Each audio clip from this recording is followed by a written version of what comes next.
So welcome everyone. Leslie M. Thornton, Hypnosis for Permanent Weight Loss. Today we have with us Maddy Fryer.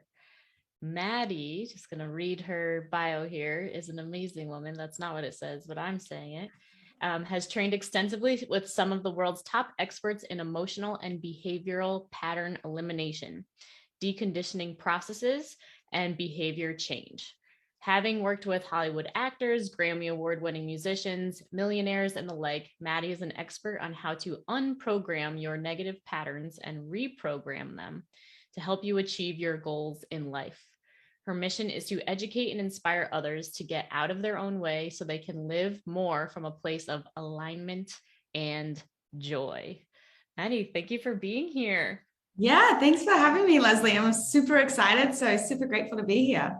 Absolutely. And obviously just reading that bio, that is so much, very much in alignment with everything that we're about here at Hypnosis for Permanent Weight Loss. And being someone who's actually been the receiver of the work that you do, you are just fantastic at holding space and really going into the unconscious and helping people remove the blocks that are getting in the way of their living their best life. So thank you for the work that you do and all the people that you, are helping to share that mission with. I've also had sessions with your mom all the way in Australia, and that's been great to get to know her. She's just a lovely woman. I think I talked with her just a couple of weeks ago, so I like she's having great. her. I have a great mom. I mean, I will say I have the best mom in the world, but obviously I'm a little biased, but I do have a wonderful mom. That is true. She is, I can understand why. She's just so lovely. She's just so she makes me feel amazing every time I talk to her. So anyway, it's really nice to, just seeing it all spread around. I'll make sure I share this podcast with her so she gets all the words of affirmation. Absolutely. Shout out. Absolutely. Yeah. Awesome. Perfect. Well, the reason I wanted to have Maddy on today is because I had recently shared on the podcast about how I have hired a matchmaker. Woo! And yes, absolutely. And just thinking about what are some other women and having people in our mastermind and in our hypnosis program, because one thing that happens pretty quickly as soon as people get around here, Maddy, is they get clear from all of just the obsessive thinking about food and realizing that it may have actually just all been a distraction from them actually taking action on what it is they really care about. And for so many people, what's underneath that is relationship stuff. And I, had a divorce 10 years ago, or someone passed away. Just last night, I was talking to a woman whose husband passed away not long ago at all. Or, they are scared of dating again, or, had something come up in the past. And so trust issues come up and whatever. So then we actually get to work, using the unconscious, using all the coaching tools. And I think you used to do relationship coaching as well. Yeah. Which is probably how you got to be the way. So feel free to share all of your wisdom for our clients today. Yeah. But your story, which I'm excited because I don't even know all the details about it, but of actually, I don't even know if I call it, I think it is manifestation, but high in the action taking realm of it, of flying all the way from Australia to San Diego to hunt down your now husband and to really go after what you want. So with all of that said, would love to have you share just whatever's there. Yeah. So do you want me just to start with the story and then you can kind of intervene? So kind of to Leslie's point, it was funny because I'd been on a very similar health journey actually, which I'm sure a lot of your clients can relate to similar.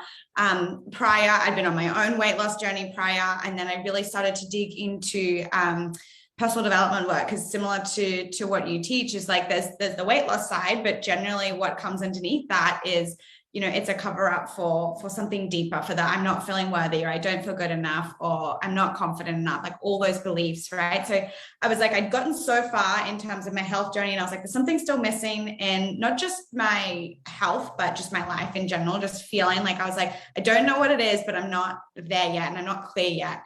So I started digging into a lot of personal development work.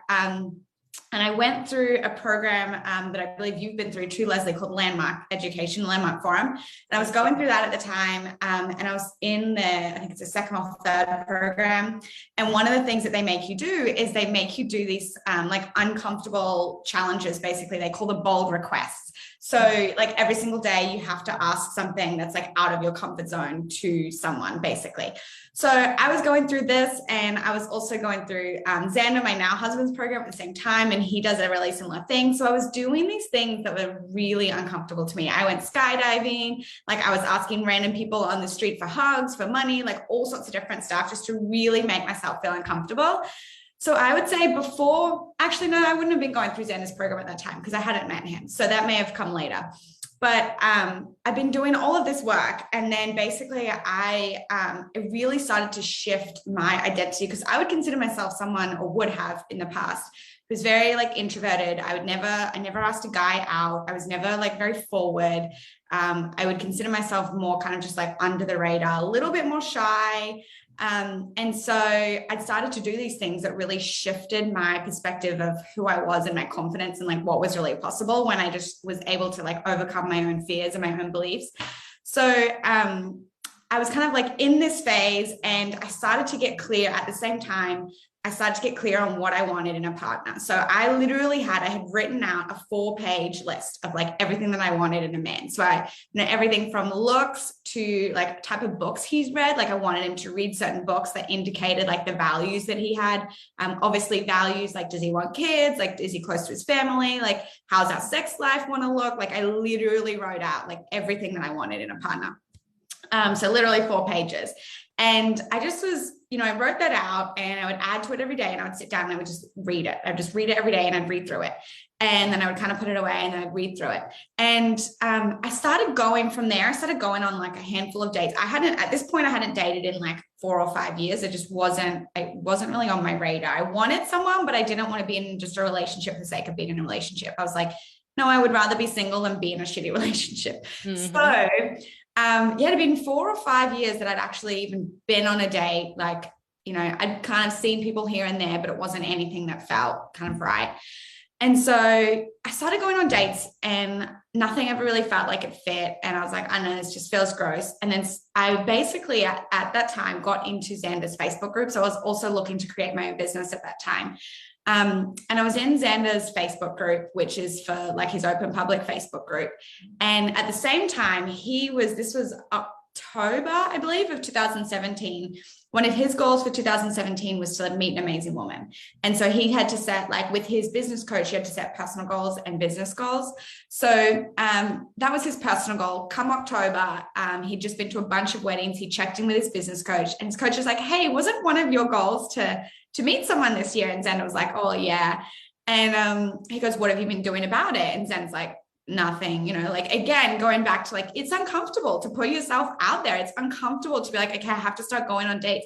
He hadn't been in a relationship at that time for 3 or 4 years. So it was the same thing. Like, he'd gotten comfortable just working on his business and just kind of focusing on that. And so, his coach just basically replied and said, you need to hold yourself publicly accountable. And so Xander was like, oh, damn it. So he went into his Facebook group that I was a part of, and he just did a Facebook Live titled Help Me Find Love. And so he did this Facebook Live, basically like, look, guys, it's the beginning of October. I have 60 days to hit my goal. This is what I committed to doing. And he's like, and I haven't done anything towards it. So he's like, if anyone knows anyone, like daughters, sisters, whatever, like feel free to, introduce me, and I will, be looking to go on dates. So, and he said, if I don't hit my goal by the end of this year, like if I don't find someone, then he said, like, I will do whatever, like weird shit that you guys say. So there's all these things of like what he's going to do.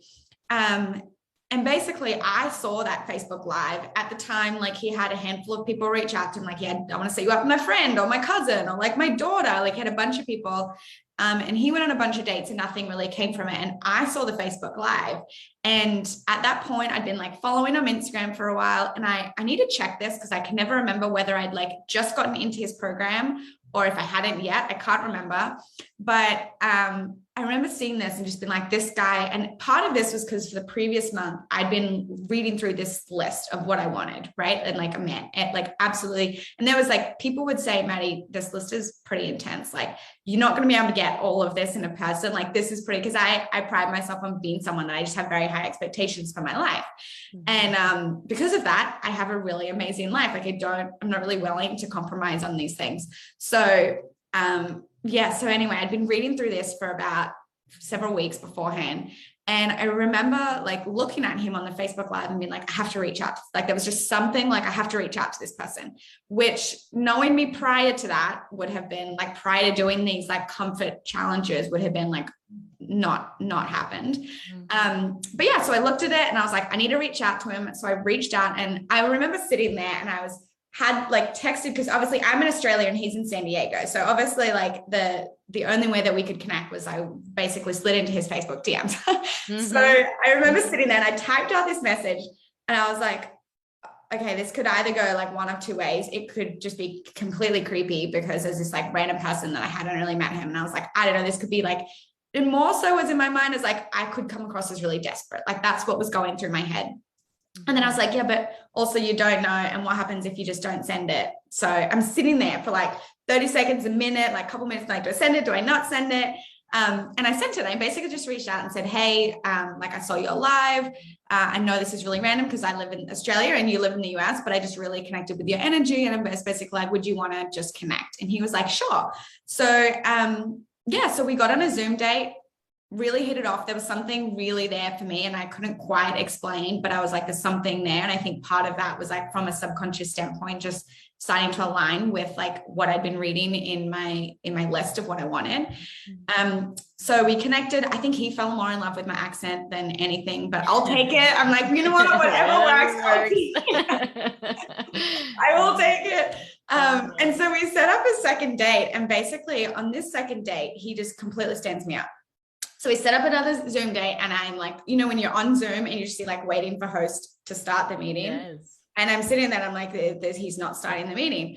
And so, you know, there were so many things going through my head at that moment. Obviously, like one of my things that I really wanted that Landmark teaches you really well is integrity, right? So I wanted someone that was going to be in integrity with their word. And so for me, I was like, well, that could be considered a really big red flag that like, you know, we set up a second date and he doesn't show. And I was also like, well, also, you know, the classic, like, well, if he likes you, then he would reach out, or if he liked you, then he would put in the effort, yes, right? Yes. So that was going through my head. You know, clearly he just doesn't like me. All these things were going through my head. But then I was like, you know what, at the same time, he could have got the time zones wrong, different, you know, something could have happened in his life. I don't know. So at this point, you know, this is where I think a lot of us, and I've done this before, is like, I can be like, oh no, there's all these red flags, when in actual fact, that's when my fears were kind of at the foremost. It was like, okay, this is actually really scary for me to reach out again and put myself on the line again.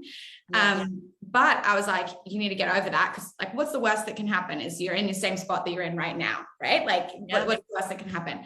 So I reached back out and was like, hey, like, don't know if you got the time zones wrong. He's like, oh my God, I'm so sorry. He's like, it just completely skipped my mind. Like something broke in the business basically. And he just completely forgot about it. And so I was like, okay. And he's like, I'm really sorry. I'm not sure if we're going to be able to connect, because this was getting into like Thanksgiving now. And he's like, I'm not sure if we're going to be able to connect before Thanksgiving. And he's like, but, you know, would love to reconnect at some point, like in the new year. And I basically messaged him and I was like, look, I'm not someone that likes to go back and forward over message. Like I'm not someone that's ever liked to be in the DMs. And so I was like, look, nothing's going to come from this unless we like meet in person. So I was like, I was planning on going over to Dubai at that point to catch up with my dad. My dad was living in Dubai. So I was like, why don't I just stop over in San Diego? Because they're like totally on the way. I was like, why don't I just stop by, say hi, and we can just like see if there's something there. And he was like, sure. So basically long story short, it's like because there was something, again, this goes back to it. I really believe, like, it's funny because he had a list as well. His wasn't 4 pages, his was like a page. But I really believe a lot of this went back to like me getting so crystal clear on like what I wanted and making sure I held that vision for that. And then obviously, you know, similar to the work that you do, is having that awareness of what's going through your head and what are fears versus like what is actually, so like really starting to create that. And so I remember just being like, there's something there, and I don't know what it was, but like there was this, like, you just have to meet this person. And so I was like, okay. So, and again, I always would say to myself, like, what's the worst that can happen? The worst that can happen is I go over, I meet him, we don't hit it off. So I fly back and visit my dad, and I'm in the same spot that I'm in had I not reached out to him. Like, what's the worst that can happen? So So yeah, I flew over December 29, so 2 days before his goal of meeting someone. We met, we just like instantly hit it off. I was meant to stay for like a couple days. I stayed for a week, and then kind of like the rest is pretty much history. But yeah, that's kind of our meeting story. Oh my God, it's so good. I love it. Yeah. And you're right. It is. I love what you're pointing to, Maddy, like the unique stuff that I feel like relationship coaches or like different tips or whatever don't point out is the fact that it was like your inner, like the strong knowing of like, there's something there. Like usually that's like what people would say is like the masculine thing of like they come after it. But I think with your being crystal clear and getting yourself in that energy of this man, and it's like when you know that you want something and it is a yes for you, right? Which I can relate to that with like other yeses in my life. It's like, I will be that bold leader, human woman that's just like, okay, don't care about what the rules are. Like, like I am just going at it. And it's awesome that seems like what happened for you. Well, I think you're right though, is because like, it's like, I don't care what the rules are, because in my mind, like that's what was going through my head was like, okay, well, the rules are that like, if a guy likes me, then he will chase me, or he will make the effort, or he will do this. And I've had conversations with Xander about this, because like I also teach a lot of the masculine and the feminine energy, right? So at that point, I was more in that masculine energy. Yeah. And our relationship is very different, because I'm a lot more now in the feminine, he's a lot more in the masculine. We didn't start off that way. And he was like, to be honest, he's like, I was so focused on my business that like that was, and for the masculine energy, their career and their purpose comes first, because their main mission is to be able to protect their partner, right, and their family. So if they feel like they don't have their shit together when it comes to their career and their purpose, it's really difficult for them to feel worthy of a woman's love, right? So it was. Can you say that again? So if they say that again. Yeah. So if they don't have their mission and their purpose or their career together, then they don't feel worthy of a woman's love, because they don't feel like they can provide. They don't feel like they can support and be that, like, you know, I guess it's so cliche, but it really is that knight in shining armor, like that person that can be that support for you. They need to have their career together first. And it's so interesting. There's a lot of books that I've like read on this, because it's been so fascinating. And one of them, The Way of the Superior Man, that was one that I had on my list. But yeah, it was like, he was like, I was just so focused on my business that you being that, like, you know, out there and willing to like, hey, I want to connect, was what kind of pulled me out of just my habitual patterns of like business. And it's like, as soon as I was kind of like, just, it's almost like that feminine being that shining light of like, hey, come over here. And then the guy's like, oh yeah, actually, okay, cool. Like I've got it. So it was really interesting for me to hear that, because it was so backwards to what I had taught. And I think a lot of things could have been an excuse for me of like, okay, well, he's not interested, or, you know, he's not chasing me, so he's not whatever. And it's like, actually, no, that wasn't the case at all. It was just, I was scared and I needed to get out of my comfort zone. So absolutely. That's awesome. And did you have the awareness of like the good that Xander does? I just interviewed him last week on the podcast. So my business coach, just the mission and the purpose driven way that he already was at that time. Okay, cool. Yeah, I did. So it was like, I think that was part of what was like, I felt like it was, because it was like at the same time that I first met him, I started going through his course as well. So I started to like, I felt like I knew him, even though I hadn't connected with him as much, but I knew, like, just from seeing him, for me, it was a lot about the values, right? It's a lot about like, what are your values? And I knew that he valued like, number one for me was like making sure that I did have someone that was in alignment with like having a real mission and having a purpose. Because I know as that masculine energy, like that's and we've had conversations, like as a masculine, that number one is mission and purpose, and like basically having like a career that they feel aligned with. For the feminine, it's love. So it's very hard for us. Like at one point it was like the second time that I went over there, we had a conversation about, like one of the things was I was very open and very honest in the beginning. Like there was no fluffy. It was like, look, you know, we had really difficult conversations really early. And so it was the second time that I flew over, like probably about a month after we met. And I was like, look, like, would you be willing to move to Australia? Or like, you know, if this like continues, what is like, would that be something you're willing to do? I was like, I guess I'm willing to move. Like I was nursing at the time, but wanting to start a thing. I was like, I think I am. And he was like, honestly, like, no, I couldn't. And I was like, oh shit. Like, I was like, well, I'm willing to move my life. Like, why aren't you willing to move yours? And so again, this kind of like fed back into that belief of like, well, is he just not interested in me? Right. And, and I said, so you're not willing to move? And he said, honestly, it's not that would never be, and it's not that I'm not, but he's like, my business isn't at a point yet where I can pack that up and move it to Australia. And he's like, if I don't have that mission and that purpose, he's like, I can't be the person for you that I know that you need and that you deserve. And he's like, I wouldn't be the person that is happy and grateful and fulfilled and able to show up as that like masculine energy that you really need. And so he's like, I wouldn't, like, love is always second from that masculine perspective. And their mission and their purpose is first, because they feel like they cannot be that partner for you if they don't have that. So that was really fascinating for me, because it's completely flipped for women. And so we don't understand. We're like, how is that not, you know, number one? But he was literally like, I couldn't be the person for you that you need if I didn't have this in alignment. So it's fascinating. And, you know, we've had these conversations still, and it's like, if we were to move to Australia, it'd still be several years down the line until he feels like he can really step away from the business. But that didn't mean that he loves me any less, which was really interesting distinction. Yeah, it makes total sense too. And like how it's almost like you, in that response, like looking out for you, you know, at the same time, like I'm sure that answer gave you a lot of, it's like, oh, that makes sense, because anytime that I'm even in a different country or whatever, it's like my energy goes, you know, it's like, we're not as confident, we're not as on top of our game.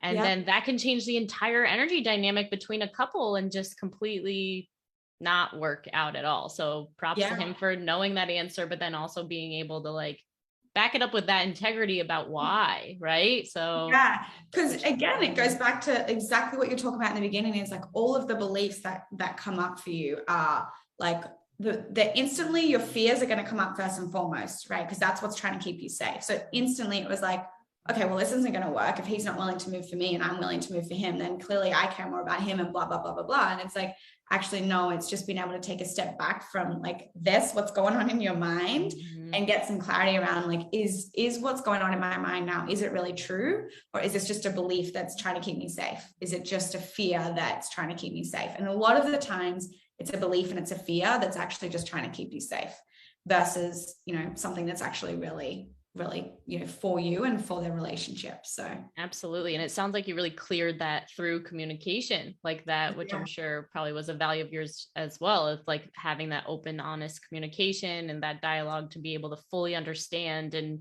take out all of the different, you know, thoughts that may not be true. Yeah. A lot of my communication is literally like, this is what's going on in my head right now. But this is what I know is true. Like and we still do this now. It's like, this is how I'm feeling, but this is what I know is actually true. So a lot of it is like processing through. And I think a lot of that starts with the awareness of your thought patterns, the awareness of, it's like, it's funny because, you know, I've had relationships in the past where I've been cheated on when I wasn't there, but I was able to I never brought that into future relationships, because I was able to do exactly the work that you're doing right now that feeds into all areas. It feeds into weight loss, but it also feeds into relationships. It also feeds into your career, like building your confidence. It's like, when you can do that work, you're not bringing the bricks from your past relationship into the new one and trying to end up building exactly the same house. It's like, no, you need to clear those and you need to be aware of those so that when they come up, you're like, okay, you know, this is actually an old pattern and I'm choosing to let that go. And I'm choosing to step into what I really want to create,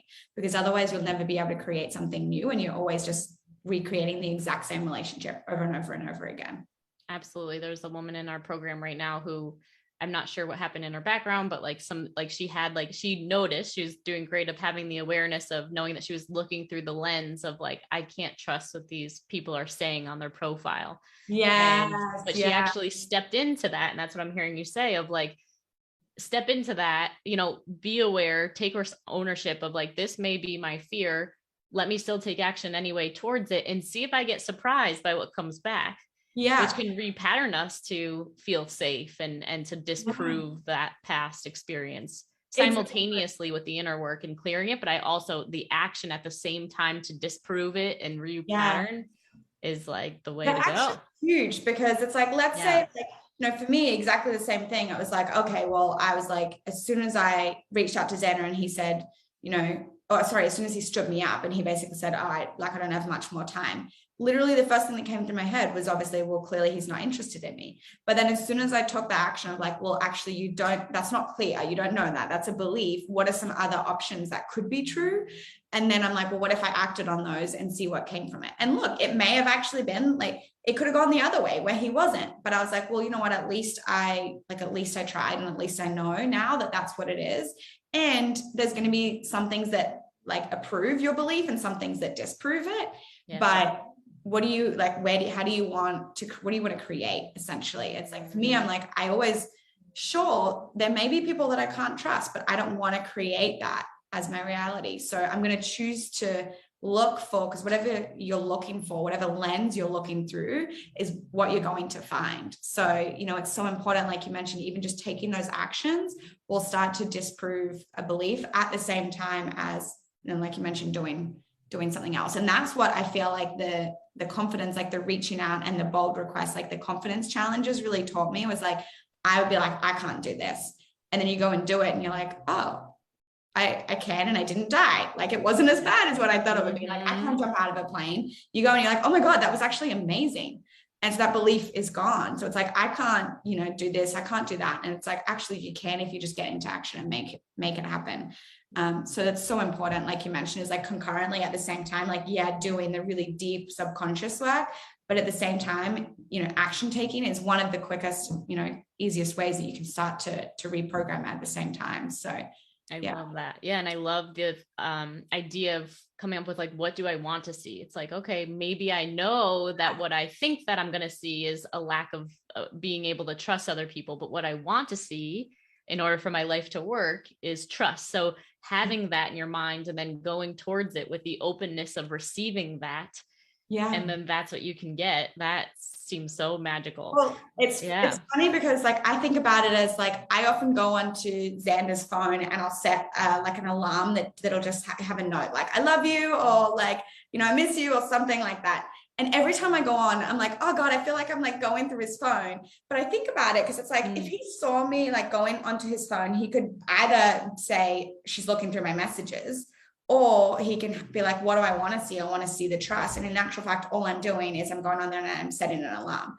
But if you're looking for she's going through my messages, then that's always going to be what you end up finding, right?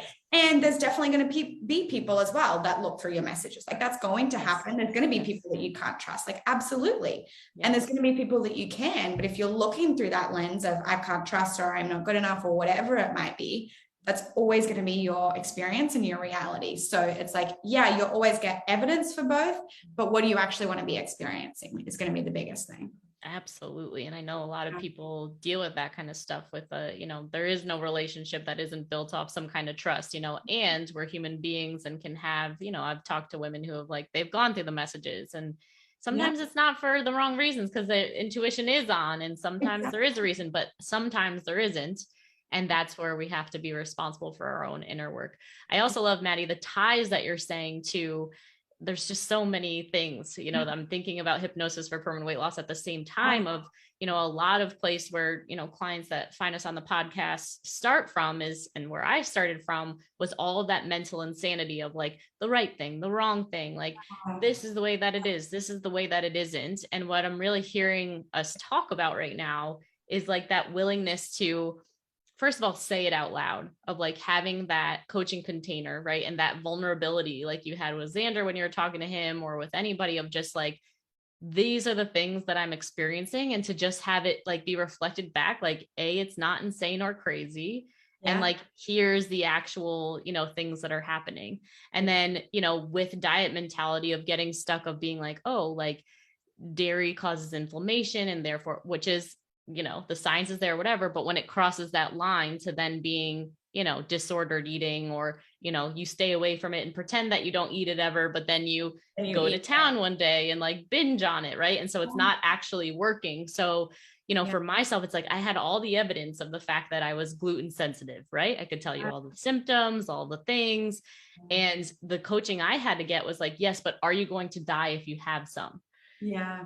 Like, are you actually going to die right now if you have some? And like my brain and body was like, no, actually, yeah, because it's going to lead to cancer and it's going to lead to the disease and it's going to lead to whatever.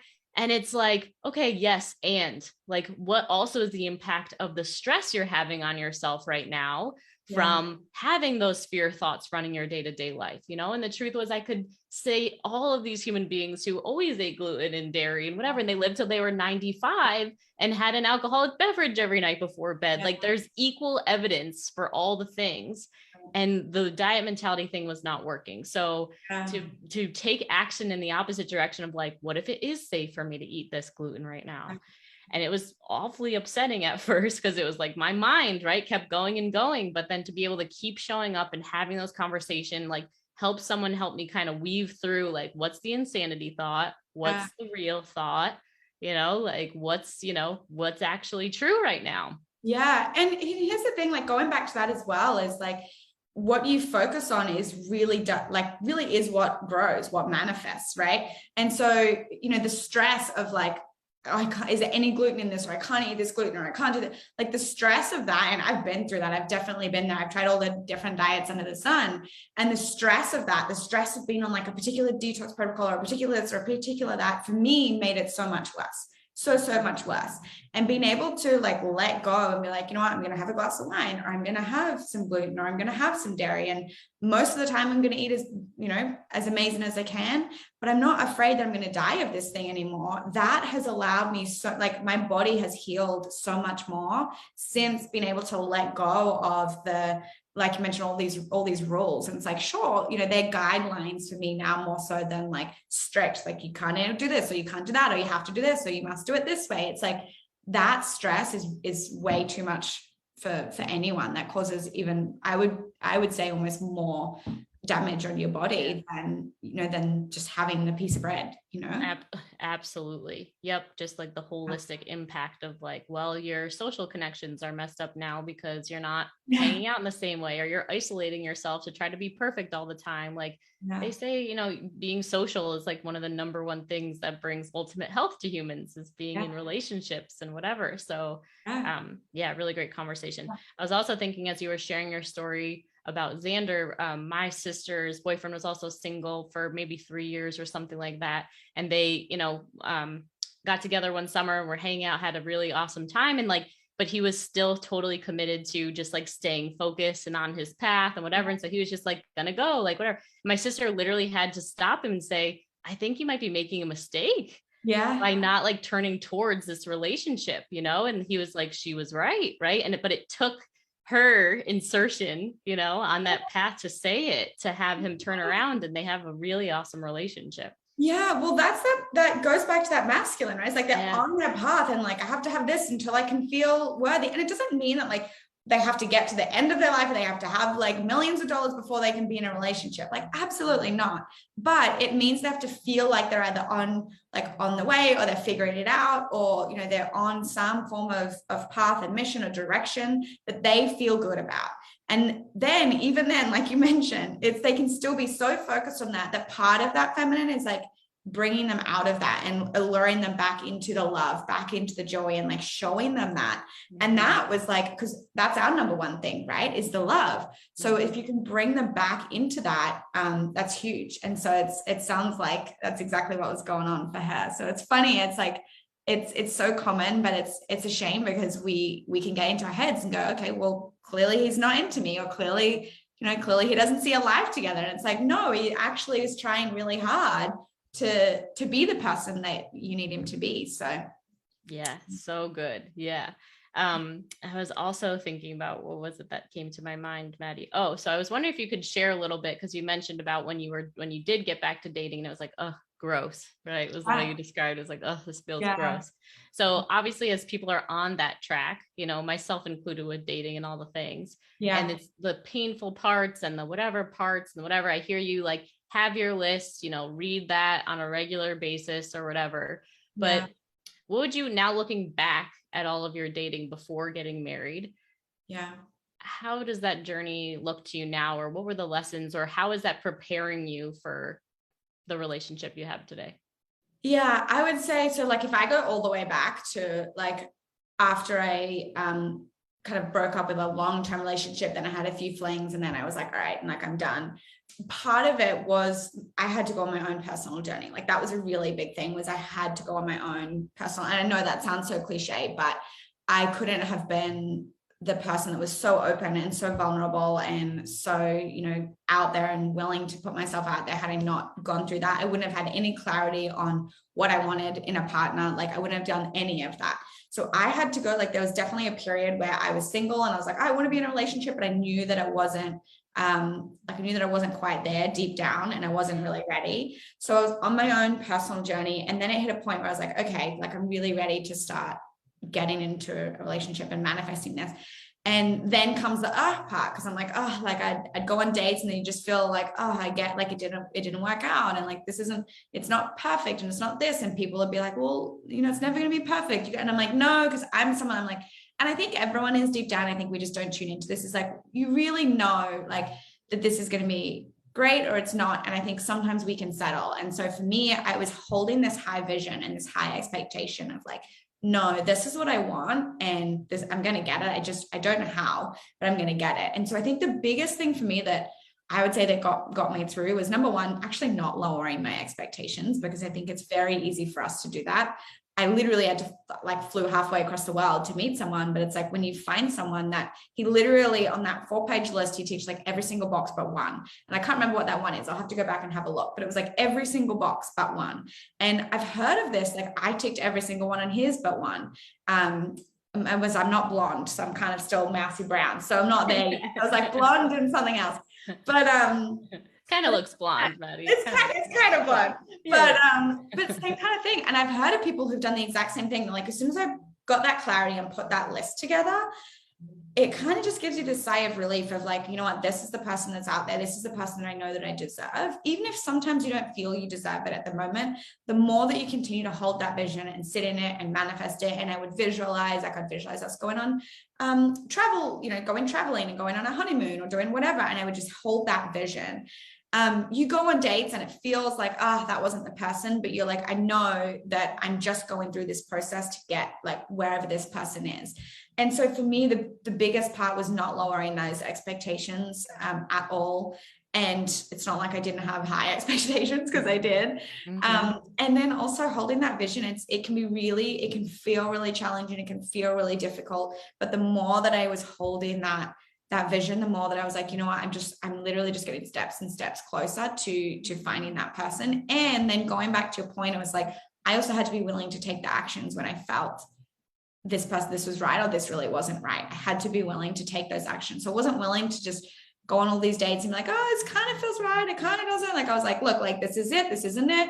And sometimes we need to go through that process. But for me, it was like I was very in like making sure that I was taking action on the things that felt right and the things that didn't feel right, and like setting those boundaries, if that makes sense. So literally that's where it's like, yeah, I was willing to fly halfway across the world, because I was like, this just for whatever reason, I can't logically explain it, but it feels right. And there's something here and I have to see. So it's like going back to that, being willing to get out of your comfort zone and do the uncomfortable things, because it's never comfortable when you first start dating at all. It's never comfortable. And it's like discomfort after discomfort after discomfort, and meeting new people and going new dates. And it can feel really awful, but it's like, we just have to be willing to keep showing up and hold that vision, and know that it's a process, and, you know, you've got to keep holding that vision to get through it, I think. Absolutely. So some experts say like, okay, like if the date was like, okay, like you should go on the second one, right? Even if you don't feel that energy is there. So how would you say that you shut the door though, when you didn't feel it? Like it was just like no right away when you didn't feel the energy that was there? Or did you kind of leave it open to continuing? I kind of had like, most of them were just a no, because I was like, yeah, this person's nice, but it's not. Like most of them I could just tell it was not a fit. I think there was only one date that I went on a second one. I always tried to make sure the dates that I went on were what I would really enjoy doing. So it wasn't like I would go for dinner, which I actually love going for dinner, but it's like, all right, let's go for a walk, or let's go to the beach, or let's do something. Like I was always make sure that I'm doing something that I'm like, this is going to be indicative of like the type of person that I want to hang out with. And then it would start to just have like deep conversations. I remember like the first time, obviously it was a bit different with Xander because I was staying with him, but like we spoke about do you want a monogamous relationship or a polyamorous? Like, what are you? Because it was like, that was something I was like, I don't want to be in a polyamorous relationship. Like, I want to be in. So I was like willing to have those conversations. I wouldn't say that on necessarily on the first date. Like you rock up with your list and you're like, hey, this is what I want. That can be a little bit too much. But I would always make sure they did dates that was indicative of the type of values that I wanted in that person. And then I, you know, obviously you can always have an out if you're like, this isn't going well. But I think 2 dates was really the most that I would ever give someone. And then I'd be like, you know what, it's either it's yes or it's no. And I think that's just because I was at a point where I was so clear and I didn't have anyone that I was like, I really feel like this could be it. But it was just like, yes or no. So, and I think that goes back to if you're really like true about the values that you want in someone and all of that, then you can really start to have those type of conversations. I wouldn't hold back on talking about things that maybe other people might have. It was just open conversation. Yeah. Love that. Yeah. Awesome.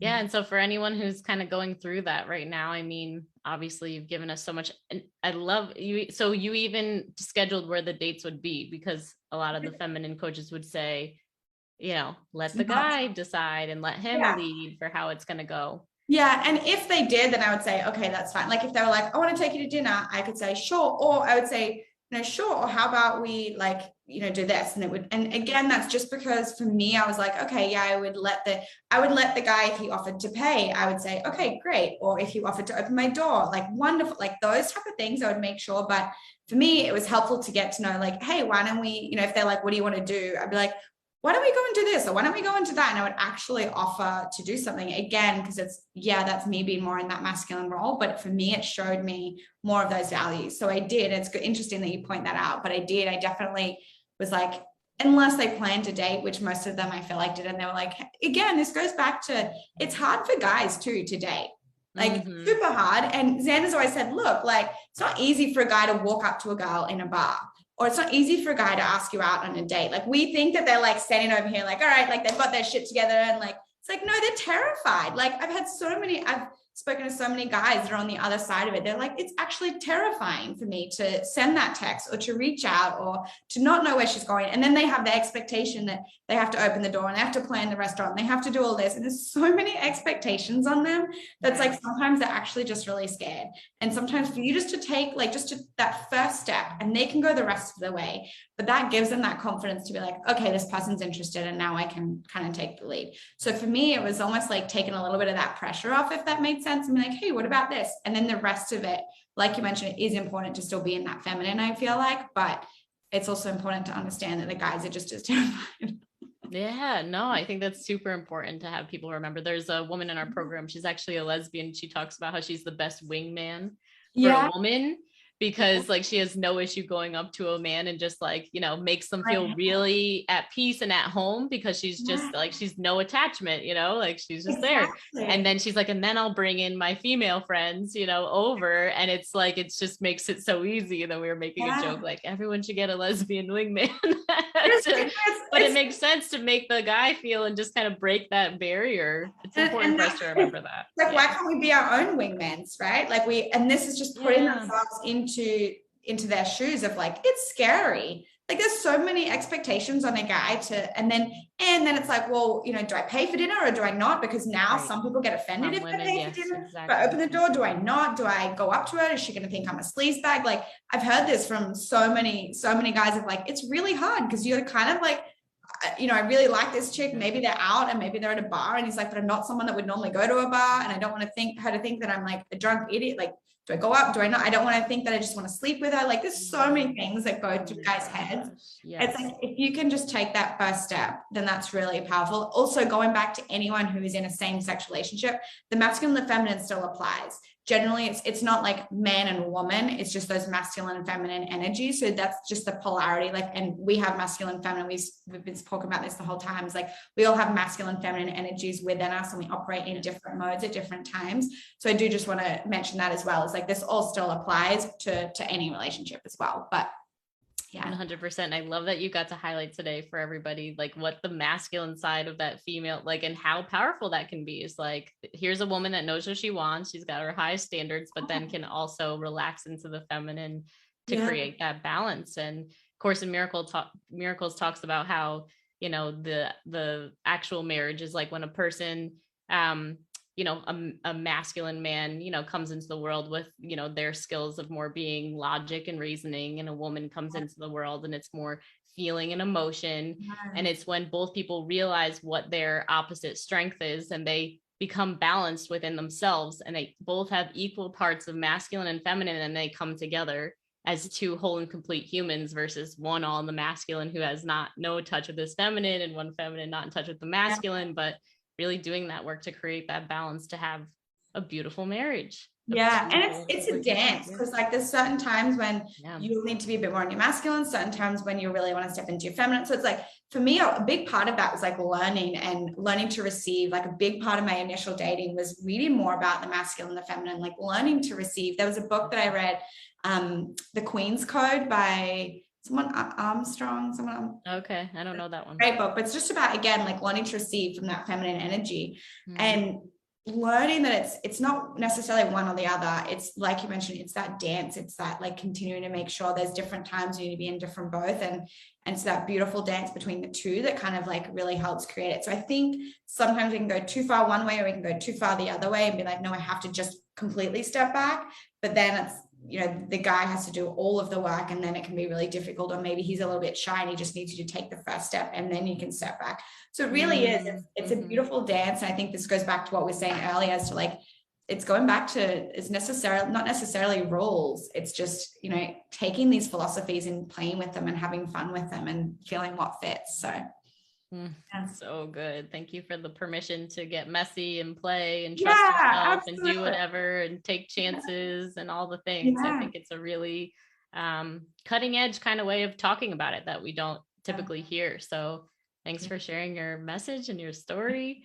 And how can people find you, Maddy? I think you're on Instagram. I probably share more about like personal relationship stuff on Instagram. So nice. That's just like my personal fun page. So I'd say Maddy.Fryer would be Maddy.Fryer would be my Instagram. So I share relationship stuff on there because I love it. So if anyone wants to hear more, then they can definitely check out that too. Awesome. Definitely check out Maddy. She's always up to great things, has a really fantastic husband that I can't say enough about, who's changed my life, and they're an awesome couple together. And we're really grateful that you guys came together and that you were bold enough to make it happen, because I'm sure Xander wouldn't be the man he is today without having you on his side as well. So thank you. Awesome. Thanks everyone. We'll see you next time. Bye.